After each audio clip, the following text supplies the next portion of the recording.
Hi, I'm Joanna of Custom Quilts. You can find me at customquilter.com. And today I'm going to show you a technique for how to quilt as you go on the Janome Quilt Maker Pro 20 long arm. So a lot of times I'll find myself in a situation where I need a hostess gift or a shower gift or something like that really quickly, and I don't really have time to piece anything, let alone quilt it. So that's where this technique comes in really handy, because all you have to do is cut some quick strip sets, and you can vary them in width as long as they're the same length, and you can quilt them as you go on the long arm. So you're piecing and quilting all in one, throw some binding on it, and you have a gift ready to go. So let's go ahead and get started. Okay, before we get started, there are a few things that you'll need to prep in order to start your quilt as you go project. So I have a little placemat that I have made, and it's really simple. It's just a variety of colors of different, pretty much solids. They're shot cottons, but they read as a solid. And so what I've done to show you how to do this is I've cut just some strip sets. They're all 12.5 inches long, and I varied the width to add just a little bit of degree of interest to it. So they vary in size from 1.5 inches to 2.5 inches wide. I've got an assortment of colors here. So I have kind of like a light cream color, I have a light blue, a cornflower, and then I have a really dark blue. So I'm gonna alternate these, and I'm gonna kind of draw them randomly whenever I start quilting these. So whenever we start, you're gonna need several 12.5 inch long by whatever width you want strips. You can do all different colors, you can do 2 different colors. It's really, the sky's the limit, however you want to do it. And then you'll need to pick a single thread color, one that you'll want to stick with throughout your project. And you'll go ahead and load that on your long arm. And the first thing that we're going to do is we're going to quilt a basting line across the top, and we need to do our channel locks for that. And the reason that we're doing that is to provide a straight point of reference for where all of our strips need to start at the top. We'll also do a straight vertical line down the side, just so we keep everything nice and square and straight. So we're gonna do that. Let's go ahead and get started. Okay, you can see on this placemat that I have varied my quilting texture. So I did a little bit of ruler work, I did a little bit of ribbon candy, and I just alternated every other one. It's a very simple, basic design.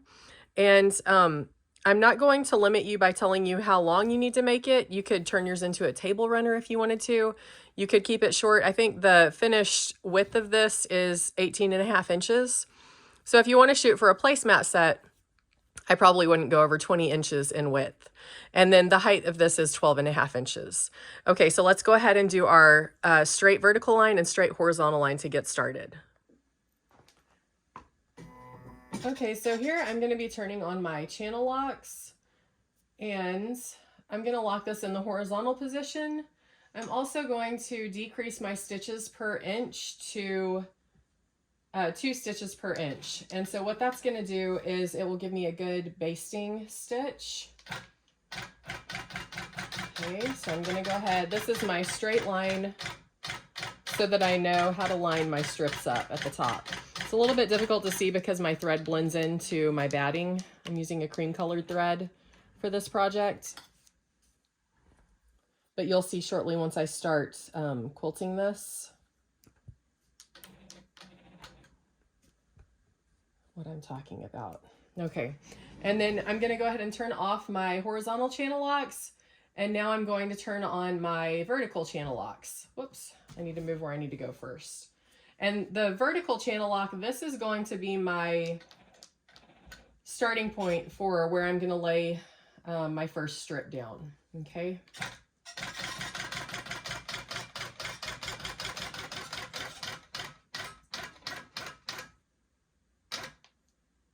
Okay, so I have my strip set here. I have quite a few strips that I've cut, and I'm going to start with a really dark color because that way you'll be able to see it a little bit better.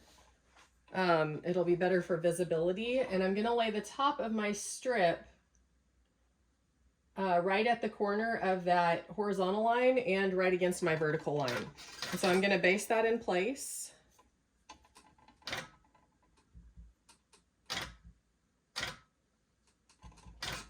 Okay. So that's going to be right on top of my vertical line that I just basted.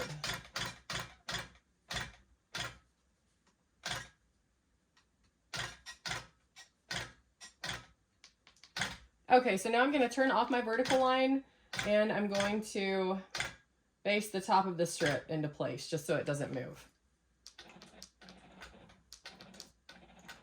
Okay, so now we can go ahead and cut our thread.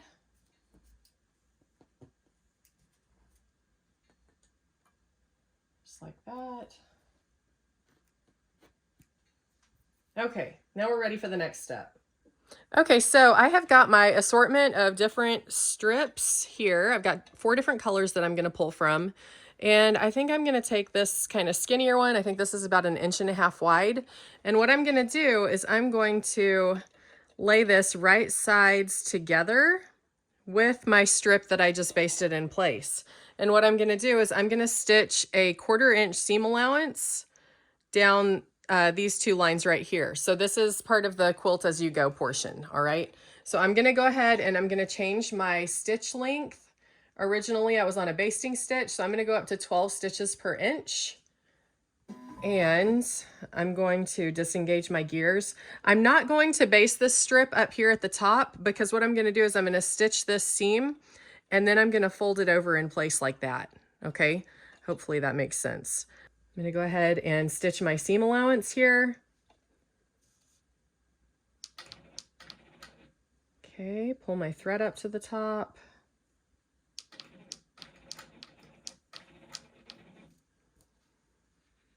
Seems like this is taking kind of a long time for me to get this set up, but once you get going, it's really, really quick and satisfying sew. So I'm just making sure that the edge of my foot is right on the edge of the fabric to give me an even 1/4 inch seam allowance, okay?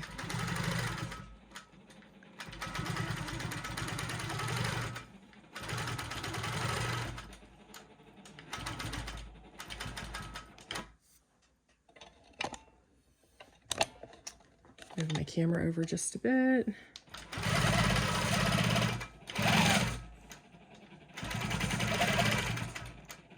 Okay, and now I'm going to go ahead and cut my thread.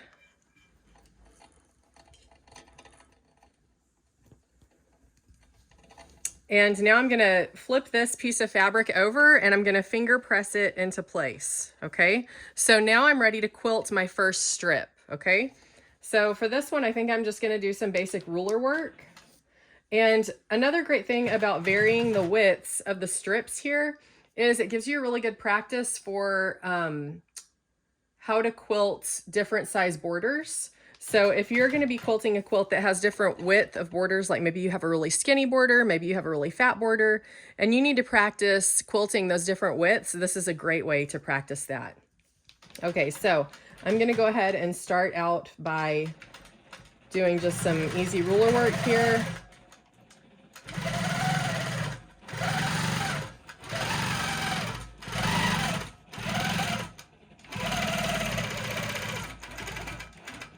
Okay, I think I'm going to do 1/2 inch lines, so I'm going to offset this just a little bit.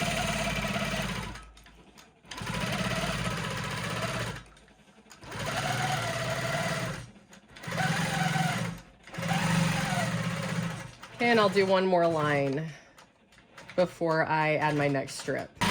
And so the reason that I'm not going straight into quilting this strip next, I could go ahead and quilt this other strip that I've already added. However, I don't have a clear indication of where my 1/4 inch seam allowance is going to be. So if I'm doing ribbon candy here, and I quilt all the way to the edge with the ribbon candy, then that's going to get covered up by my 1/4 inch seam allowance, and I don't want that. Okay, so I'm going to go ahead and add my next strip, and then using the same techniques, and then I'll be ready to quilt this strip. Okay, so here you can see that I've got my strip set ready to go. I am going to go ahead and add my next piece over here. All right, so I'm going to go ahead and pick up my thread. And again, I'm sewing this with a 1/4 inch seam allowance, so you can see the edge of my foot is just barely touching the edge of the fabric, okay? And we want to make sure that both pieces of fabric are down here. I'm going to use a slightly smaller ruler this time. Okay, readjust a little bit.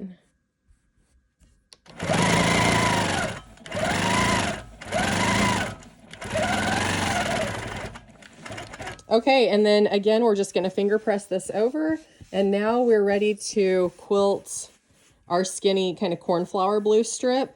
I think I'm gonna do just some nice little pebbles here, okay?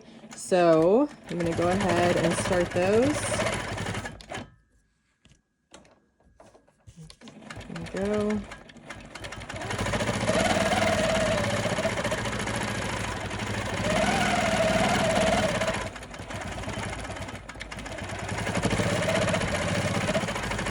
So you can see that I'm using both sides of the other pieces of fabric as my kind of visual boundary lines. Like I said before, this is a great way to practice quilting skinny borders.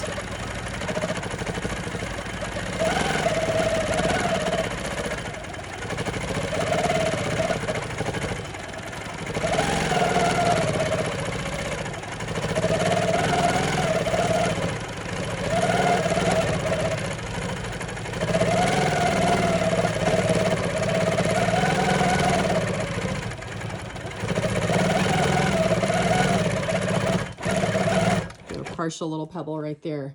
Okay, now I'm ready to add my next strip and quilt the other one. So let's go ahead and do that.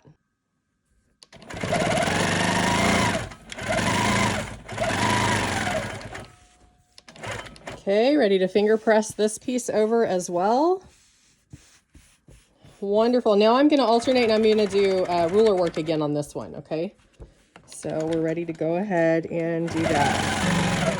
And you know, this doesn't have to be anything fancy. If you just need a really quick gift, then you can come in here and you can put all these strips together on the long arm, and then you can do just a quick meander or a stipple, something like that, you know, just to hold the piece together.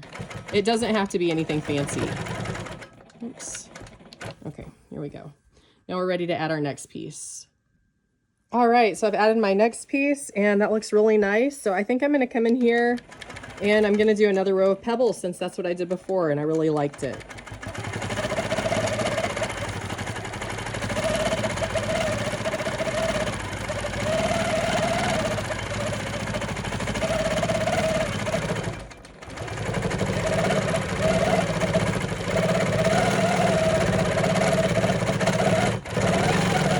Okay, so I'm gonna continue adding these cute little strips until I fill up about an 18-inch wide piece of fabric. And I think I'm just gonna use mine as a placemat.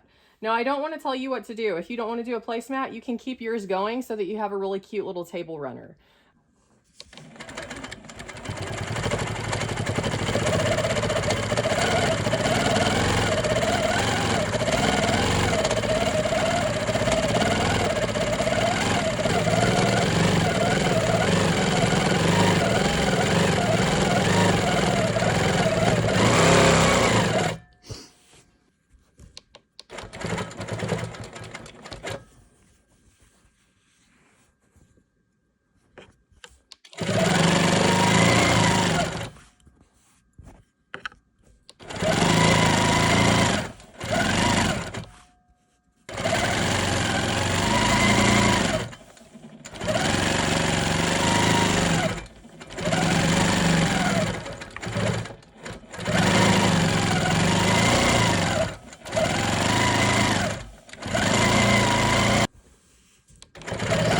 Okay, now I'm gonna add my final strip here. So you can see all the different widths of these strips make it really easy to practice for quilting different size borders.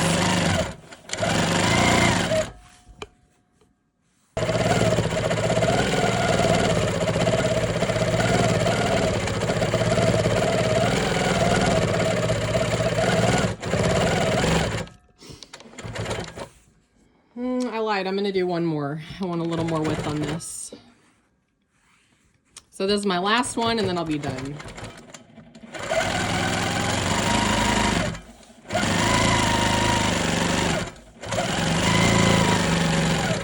Okay, so now what I'm gonna do is I'm gonna change my stitch length to a basting stitch again, and I'm going to stitch this last piece into place before I quilt it.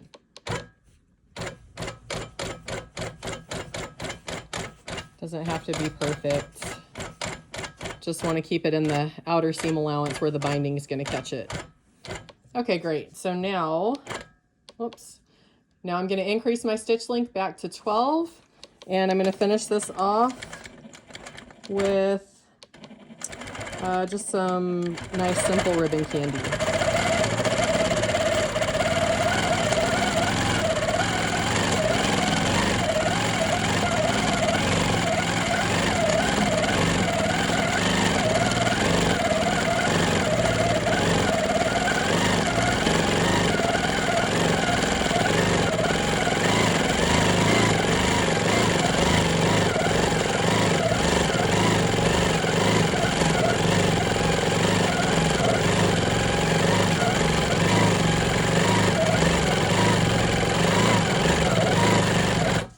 Okay, so we are done with this piece. It turned out really nice, and you can see I've got different colors going on throughout this. I've got different quilting motifs, so I've got straight lines, I've got pebbles, I've got ribbon candy. These are all great for practicing. And now I can take this off, square it up, and then throw some binding on it, and I have a placemat. So I could duplicate this a couple times and have a quick placemat gift set. So yeah, I hope you'll try this technique of quilt as you go on the long arm. It's really quick, really satisfying, and it'll give you a quick finish.